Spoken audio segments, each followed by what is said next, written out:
कामचोर देवरानी। एक बार की बात है, सुषमा अपने पूरे परिवार के साथ खुशी खुशी मोहन नगर में रहती थी। उसकी 2 बहुएं थी, पल्लवी और शिवानी। एक दिन दोनों बहुएं रसोई में काम कर रही होती है कि तभी उनकी सास सुषमा उन्हें बुलाती है। अरे बहू, जरा इधर तो आना। शिवानी, जरा जाकर देखना सासू माँ क्या कह रही है। दीदी आप ही देख लो ना जाकर, आपको भी तो सुनाई दे रहा है। अरे मैं आटा गूंद रही हूँ ना, तुम चली जाओ। हाँ तो मैं भी तो सब्जी काट रही हूँ ना दीदी। अरे बहू जल्दी आओ। ओफो, ये तो जाएगी नहीं, मैं ही जाकर देखती हूँ कि क्या करना है। पल्लवी सुषमा के कमरे में जाती है। जी मम्मी जी, क्या हुआ? शाम को घर पर कुछ मेहमान आने वाले हैं, तो तुम अच्छा सा खाना बना लेना बहू। ठीक है मम्मी जी, आप बता दीजिए क्या क्या बनाना है और कितने लोग आ रहे हैं। सुनील की मौसी जी और उनका पूरा परिवार आ रहा है। कुल मिलाकर 3 लोग और हमें मिलाकर हुए 9 लोग। तो अभी से ही तैयारी करना शुरू कर दो। और हाँ, घर की सफाई भी कर देना, हाँ अच्छे से। जी मम्मी जी, सब काम हो जाएगा, आप चिंता मत कीजिए। पल्लवी शिवानी को घर में मेहमान आने वाले हैं इसके बारे में बताती है। क्या 9 लोगों का खाना बनाना होगा, घर की सफाई करनी है? बाप रे, सासू माँ ने तो हमें घर की नौकरानी ही समझ कर रखा है। ऐसा नहीं बोलते शिवानी, हम इस घर की बहू हैं और घर के काम करना हमारा फर्ज है।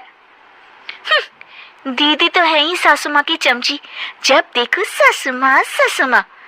मैं तो इतना सारा काम नहीं करने वाली। शिवानी कपड़े लेकर गमला साफ कर रही होती है और चक्कर आने का नाटक करने लगती है। मेरा सिर चकरा रहा है।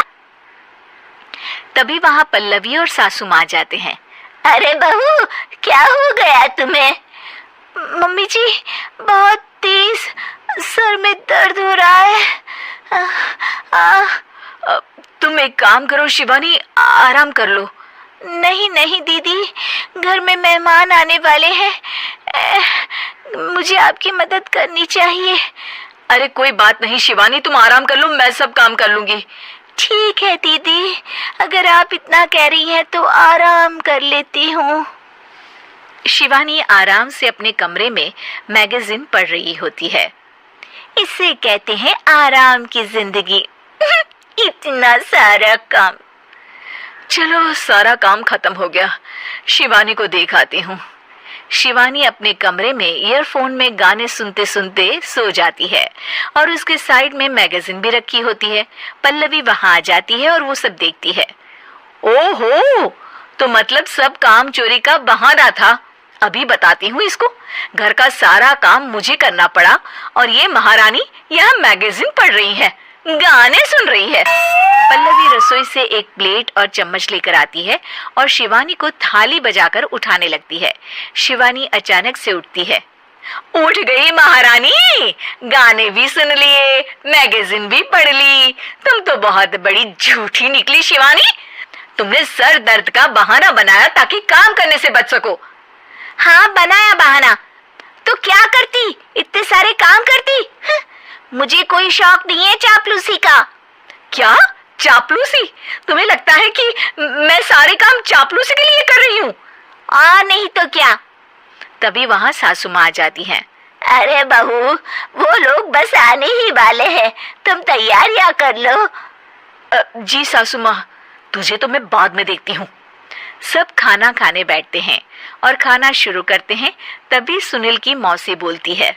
वाह भाई वाह, खाना तो बहुत ही अच्छा बना है सुषमा जी, एक एक चीज में क्या स्वाद है। ये सुनकर शिवानी मुंह बना लेती है। उसे अपनी जेठानी की इतनी तारीफ राज नहीं आती। आपकी बहुएं तो बहुत ही अच्छा खाना बनाती हैं। हाँ बनाती तो दोनों ही अच्छा है, पर आज ना ये सारा खाना बड़ी बहू ने बनाया है। छोटी बहू की तबीयत ठीक नहीं थी, सो इसलिए। मानना पड़ेगा सुषमा जी, आपकी बड़ी बहू तो बहुत ही गुणवान है। पल्लवी की तारीफ सुनकर शिवानी को जलन होती है। पल्लवी ये सुनकर खुश हो जाती है और शिवानी की तरफ देखकर उसे चिढ़ाती है। कुछ देर बाद मेहमानों के जाने का वक्त हो जाता है। मौसी जी सबके लिए उपहार लाई होती है। वो सबको शगुन के पैसे देती हैं और अंत में पल्लवी के पास आती है।